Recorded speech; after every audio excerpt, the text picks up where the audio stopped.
BU30. I'm Millie Sauber. And I'm Mark Pearson. BU30 is a student-run sports show and covers anything from Butler Sports to the pros. Check out our website, bu30sports.com, which is updated daily with new content. And not only that, if you haven't already, make sure to follow our Facebook page, follow us on Twitter, and don't forget to like us on Instagram. From Butler basketball to hockey and athletes exemplifying the Butler way, we have you covered on today's show. This is BU30.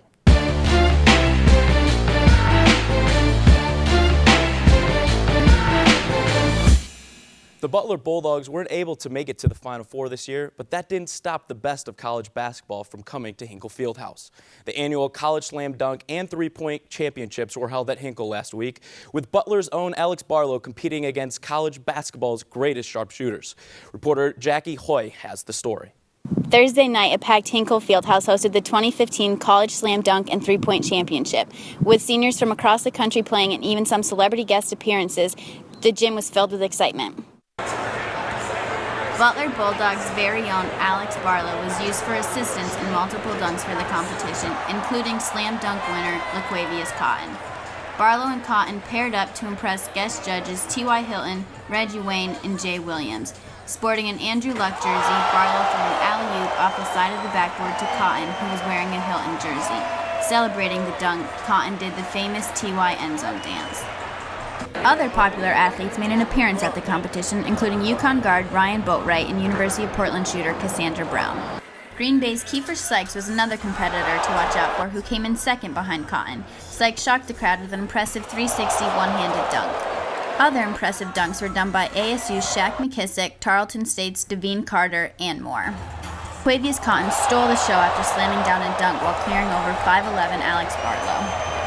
The dunk that clinched the contest was an alley-oop pass to himself, finishing with a massive left-handed slam. It was a great way to start off the Final Four festivities in Indianapolis. From Hinkle Fieldhouse, I'm Jackie Hoy with BU30. Indianapolis hosted this year's Final Four, and things certainly got crazy downtown. Between all the entertainment and festivities, not to mention the seas of blue and red taking over downtown, our sports fan in training, Evie Schultz, hit the streets to find out exactly what the fan experience was like at the championship game. I'm downtown for the Final Four. Tonight's the national championship, and I'm asking fans the questions that every sports fan in training needs to know the answers to. The ball is We're from Madison, Wisconsin. What is this? It's a video. Why are you nervous? Just in case they could possibly lose, I guess. Put it this way, as much of a Badger fan as I am, I'm that big of a Cub fan. And a Cub fan, anybody can have a bad century. We're on our second bad century. So I owe it to myself to be here. Who did you say you're rooting for? I'm saying Duke because they're from the South. I am a North Carolina Tar Heel fan. Duke is from the South, so I gotta rep the South. Duke, boom. Because my middle school basketball coach made us watch Duke tapes. And coming here, we knew what we wanted to do. We got to where we wanted to be, and we're at the championship, and we're gonna come full on tonight. Kaminsky looks like a doofus. See, they beat us by 10 in Madison, but they shot 65%. It's not going to happen. I wanted to play Kentucky just because there'd be more hype for the game. Our school really deserves it. They really do. Ton more NBA prospects. Ton more NBA. You got the #1 overall prospect, Okafor. It'll be a great game. It's not going to be a blowout, but the Badgers are going to win. Duke's going to win tonight. On Wisconsin. Go Duke. Badgers suck.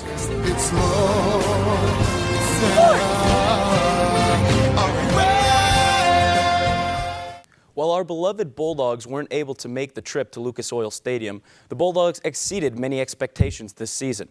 Under the leadership of head coach Chris Holtman, Butler was able to finish tied for second in the Big East Conference and reach the round of 32 in the NCAA tournament before falling to Notre Dame. Here's my recap of the Bulldogs' 2014-2015 season. The Butler men's basketball season came to an end last weekend in the round of 32 against Notre Dame. It was a successful year for the Bulldogs, who were projected to finish 7th in the Big East Conference. They actually finished tied for second. Let's check out some highlights of this year's team. Rose Jones lobs it up for Woods! Dunham thought about a three. Sterling Gibbs was there. Dunham inside, look to Travis. Bulldogs force another turnover. Martin, baseline move, and one! Strong finish by the freshman. One reason why the Butler Bulldogs were so successful this year is because of their head coach, Chris Holtmann. He started as the interim head coach, but was later promoted to head coach. Under his leadership, the Bulldogs proved they were back.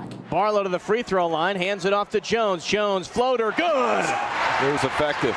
Jones, Barlow, three! Oh, baby! Bulldogs have the lead! Big time bucket! Travis for three, and the Bulldogs have the lead! Another improvement on the court was the return of Roosevelt Jones. He missed all season last year due to a wrist injury. He came back better than ever this year, earning a spot on the All-Big East second team. Jones goes behind the back up against Miles Davis. You want to attack that matchup, and he floats it in. Of course, Bulldog fans were happy to have Roosevelt Jones back on the court, but perhaps no one was as happy as Kellen Dunham. Jones works his way to the key. Back out to Dunham. A deep three! In his junior season, Dunham continued his steady improvement since he came to Butler 3 years ago. He earned a spot on the All-Big East first team.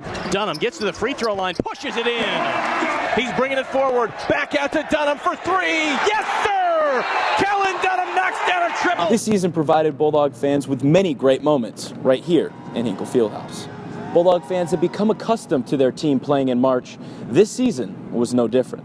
Despite an earlier exit than many would have hoped, the Bulldogs have optimism and momentum moving forward into next season. For BU 30, I'm Mark Pearson. Perhaps one of the key pieces to Butler's success this season was the return of junior Roosevelt Jones. We sat down with Jones to talk about the season that included scoring his 1,000th point during his Butler career.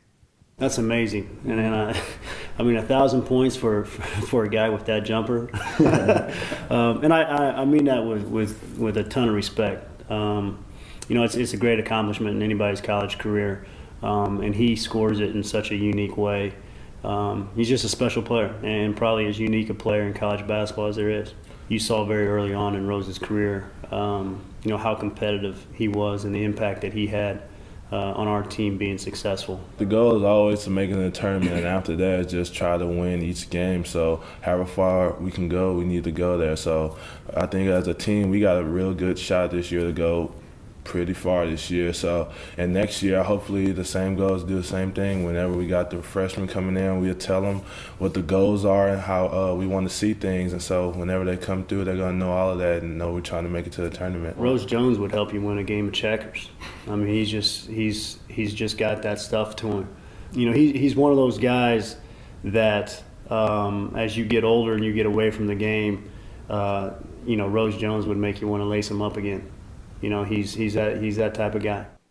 After a rocky offseason, the Butler women's basketball team was in need of guidance.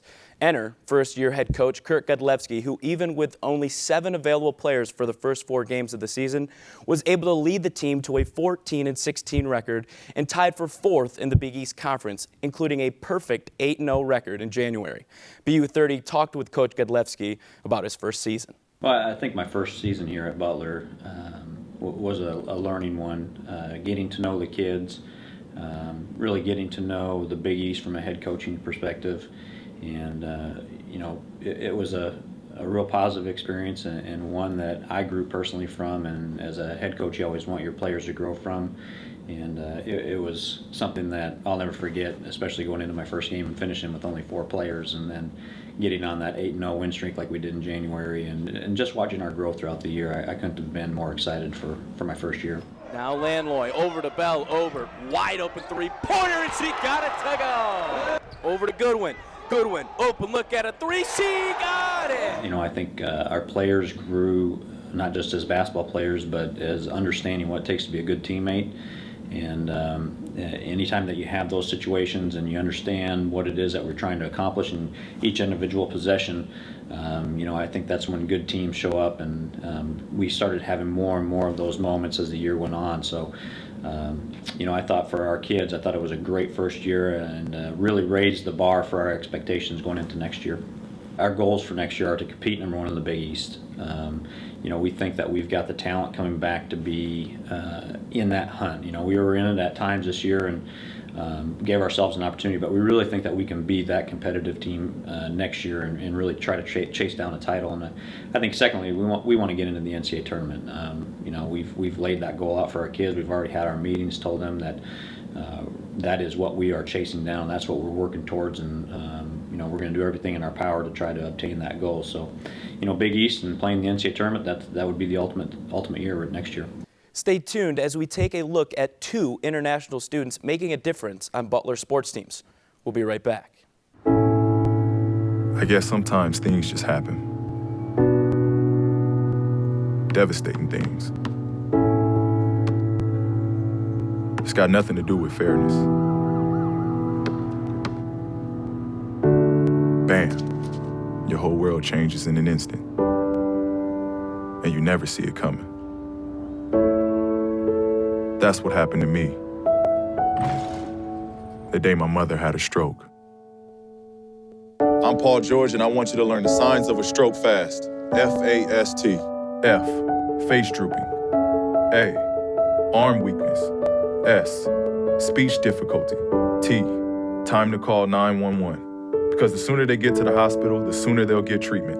And that can make a remarkable difference in their recovery. Protect the ones you love. Spot a stroke. F-A-S-T. Fast.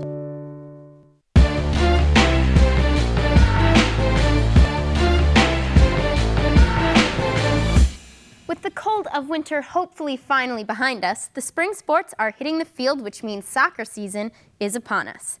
Here at Butler, our athletes come from all over the world, and the men's soccer team currently has 2 international players with another in next year's recruiting class. Vincent Mitchell is a soccer player from Jamaica, and he sat down with BU30 to talk about why he chose to make the journey to Butler. Growing up in Jamaica, compared to here now, the soccer atmosphere back there was it was electrifying. A lot of people they love soccer. It's the #1 sports there. A lot of people growing up, your parents would push you to play the sport. While here they'll push you to play a basketball or stuff like that. But my dad was a super athlete, so he was run, play soccer, play cricket, play a little bit of every sport. My big brothers, they did the same, so it was from then I knew I was gonna play some form of sports, but I didn't know which one it would be. So I got introduced to soccer at age 8. So after that, I fell in love with the sport and started playing it, and it opened a lot of opportunities for me. So, and here I am today. In the playing level in Jamaica compared to here is a big difference, because the difference that I've seen since here is the speed of play is a lot faster here than back home.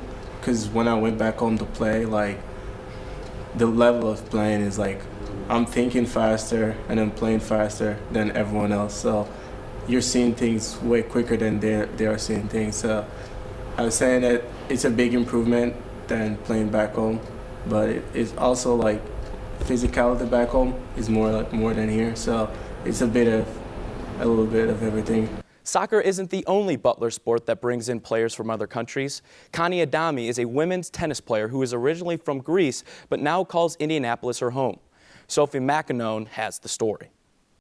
Well, I've been playing tennis since I was probably 9 years old. I started with swimming actually, but after a while I got actually bored of it, so I decided to start tennis and I loved it.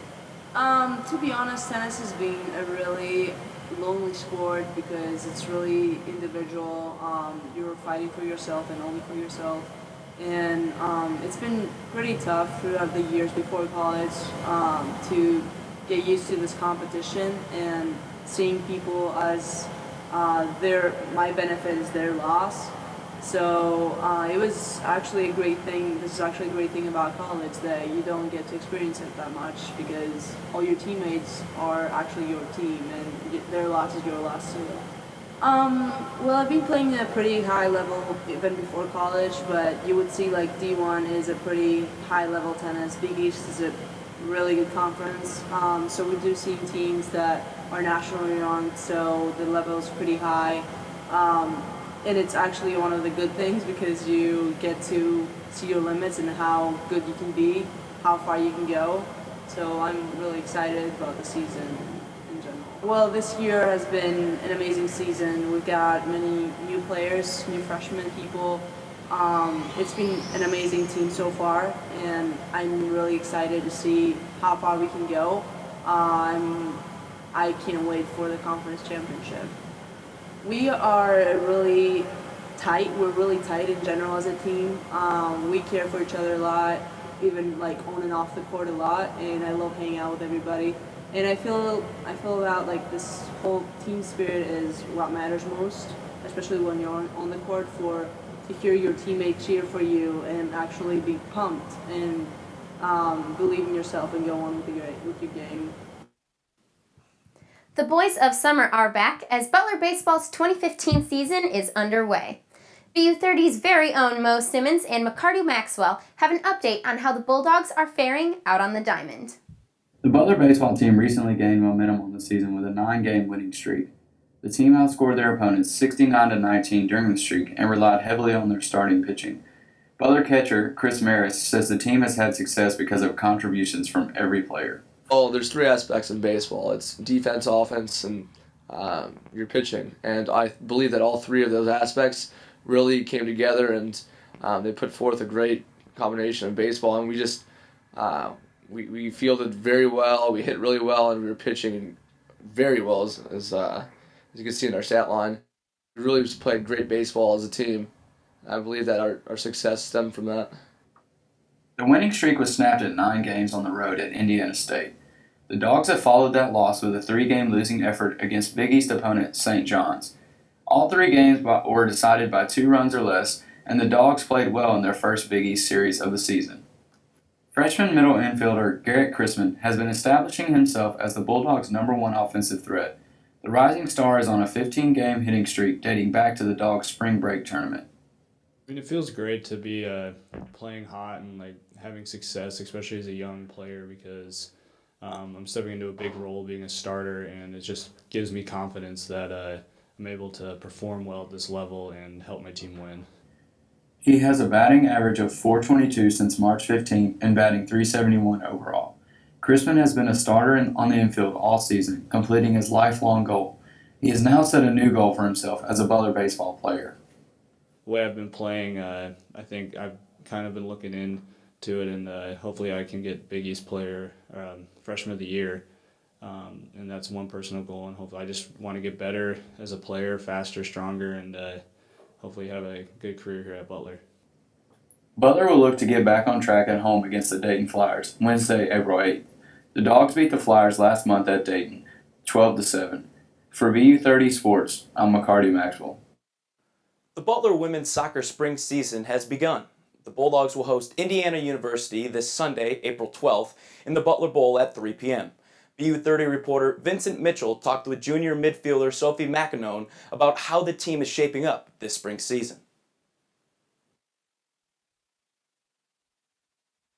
How is the spring season going for you guys so far? I think our spring has been going really well, even in comparison to my previous seasons. I've done like a lot stronger, but I think our team has done a lot better. We've come in a lot more fit because we have a new conditioning coach who's helped us a lot. So just coming together and just coming out strong, just preparing, because we know that this work we're putting in for spring is really going towards the fall season. Spring, I mean, they're both pretty competitive because we want to prepare, basically, but the fall is a lot more intense and we have a lot more time together and practice and off the field, so it helps us build chemistry more. The spring is kind of like you're getting into routines and you're practicing more just to basically put everything in to the fall season. So while spring is not, I guess, as demanding as fall, yeah, I always kind of set goals because I think that if you're setting your goals, then you can rely on your other teammates to set goals, and then collaboratively you guys can have goals together. So personally, I just kind of always want to be at my peak fitness by the end of the season so that I can keep working in the summer and to prepare myself for the fall. And I also just want to have goals for myself to become better technically and mentally in order to be a leader and like a role model basically on a team, since now that I am older and becoming a senior on the team. Two top ones are basically games that we've won that are big opponents. When we played Dayton my freshman year, they were a really tough opponent, and it was like sideways winds, it was raining, it was freezing, and it was going back and forth constantly, and we ended up going into overtime, and we won within like a couple minutes or so, and I've never been so excited. I mean, I'm getting goosebumps now thinking about it, but it was a really big win for us, and even like after the game, we were celebrating in our locker room, and it was really cool. And then another big win was when we played U of M last year, because I mean, this team was ranked in the top 10, and I know they didn't really see us as, I don't know, a huge opponent or anything like that, but we came out and we played really well, and we won 1-0, and I mean, no one expected it. Stay tuned to BU30 for a look at the opening of the IndyCar season, as well as an update on how the Indy Fuel is closing out their season on a strong note. Also, don't miss our feature on Butler student athletes making a difference off the field in a brand new way. The inherent right to work is one of the elemental privileges of a free people. Endowed, as our nation is, with abundant physical resources, and inspired as it should be, with the high purpose to make those resources and opportunities available for the enjoyment of all.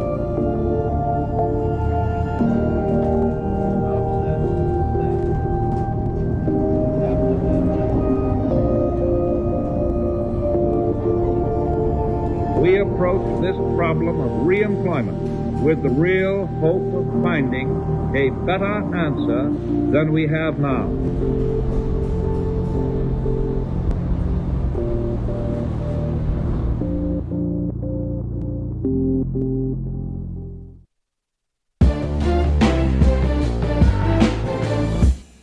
If you've ever been in Indianapolis in May, or even close to May, or if you've driven a car, you probably know about the Indy 500. Parker Smith brings you the first round highlights from the 2015 IndyCar season. The first round of the 2015 Verizon IndyCar Series season took place in St. Petersburg, Florida, and this whole weekend showed the domination of Team Penske as they qualified positions 1, 2, 3, and 4. As we see here in the first turn, Power takes the lead. Castor Neves makes the pass on Pagano for Team Penske 1, 2, and 3 running order.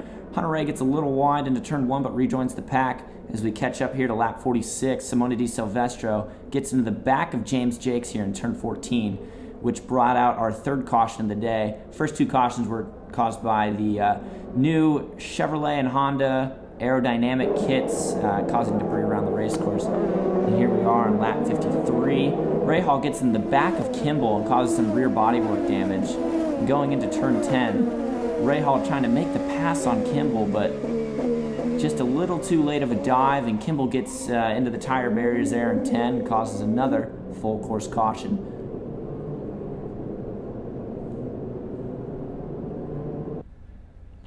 As we rejoin Green Flag Racing, Power making a late pit stop in this race, trying to maintain his lead over Juan Pablo Montoya. Gets 4 tires and fuel out of the pits. He's looking to maintain his position over Montoya. But as he rejoins the track, Montoya makes that pass over Will Power.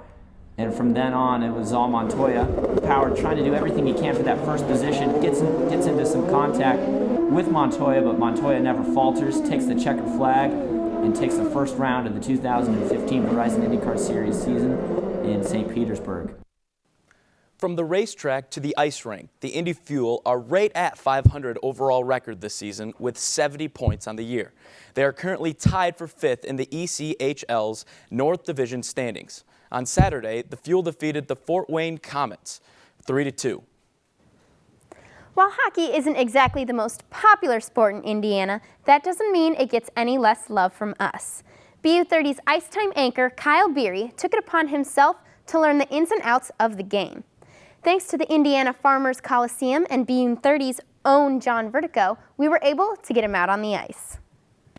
Welcome to BU30 Ice Time. I'm Kyle Beery, and today we're going to do a little bit of an instructional video for you, so let's hit the ice.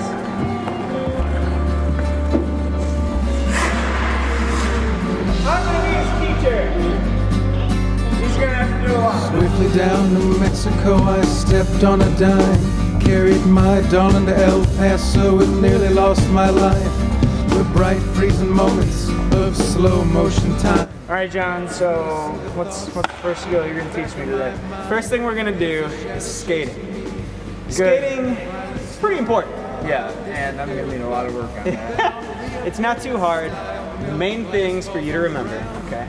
You want to keep a wide base, straight back, okay, at first, because you don't want to bend over too far. Okay. And you always want to push off. It's important to use your edges. They're there for you. They will help you. So push off in this sort of motion.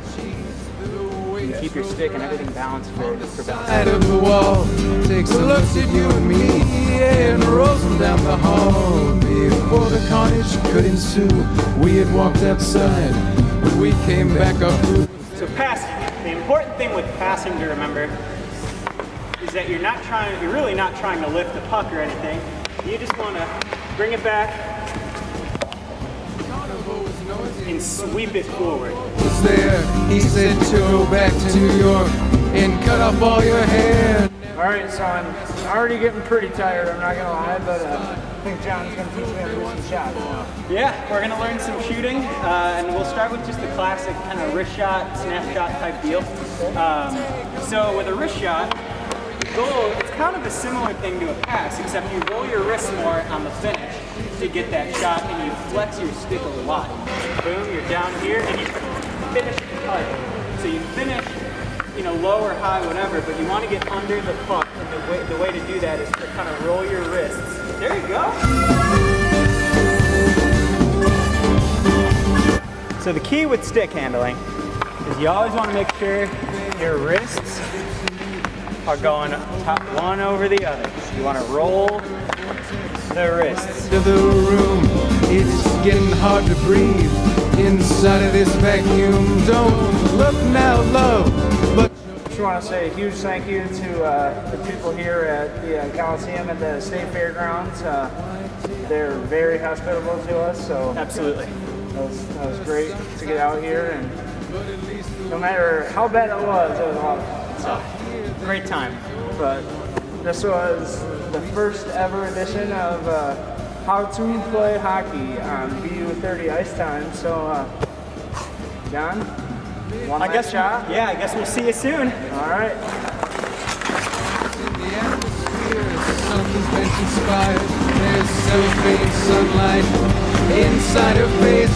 She's streaming it out into space. Walk off the earth. That was sick. Spring Sports is an annual campus-wide event we have here on Butler, where all of our students come together and complete in a full night of games. But the event is about much more than camaraderie, as it raises money and awareness for the Special Olympics of Indiana. My co-host Millie Sauber has the story.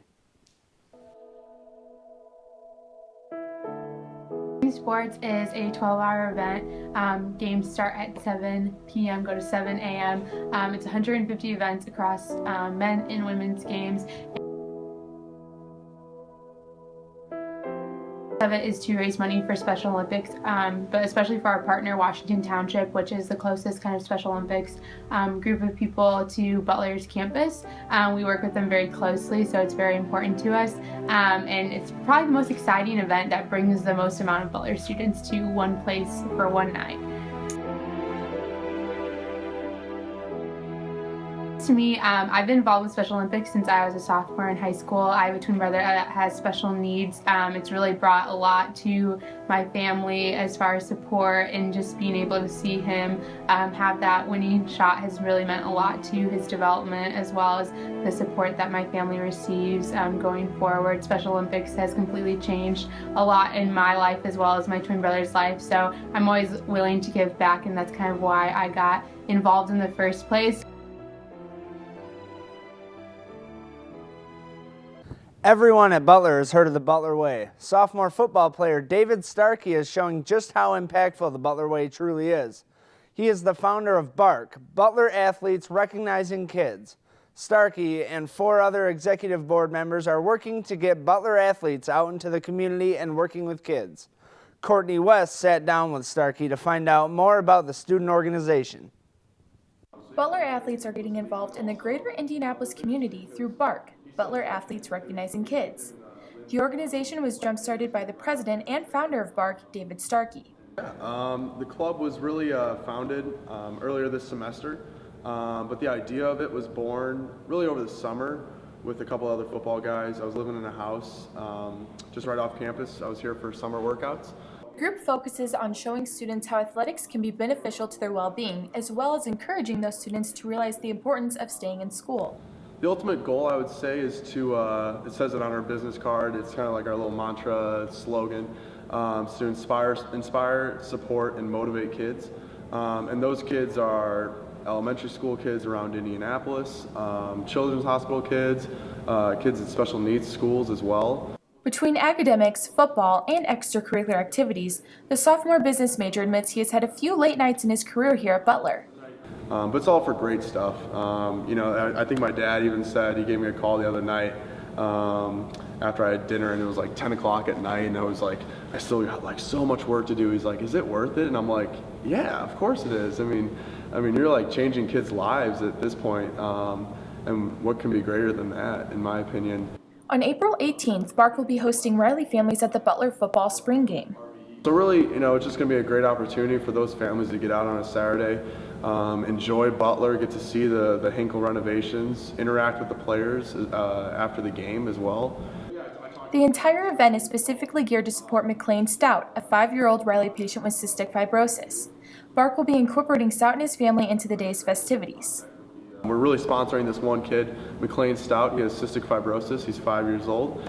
I won't tell you too much on what we're going to do with him specifically, but we're really going to incorporate him into the game, the event, and we're excited to have them all here. For BU30, I'm Courtney West.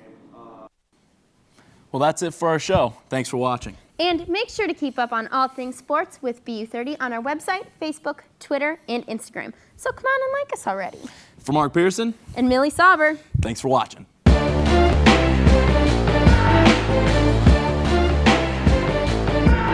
Inside the corner, Goldsmith header, scores! Woo!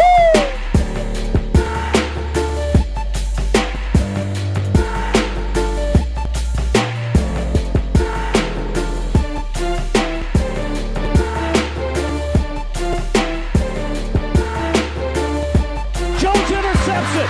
1 second. Puts up a floater. And he got it. He got it.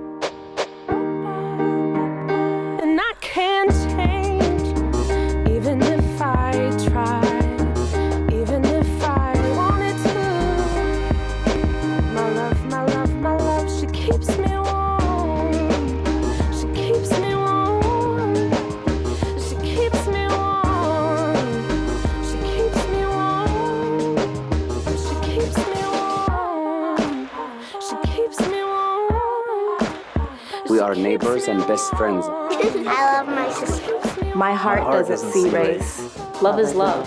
Our family is no less than any other family. Love is kind, love is patient.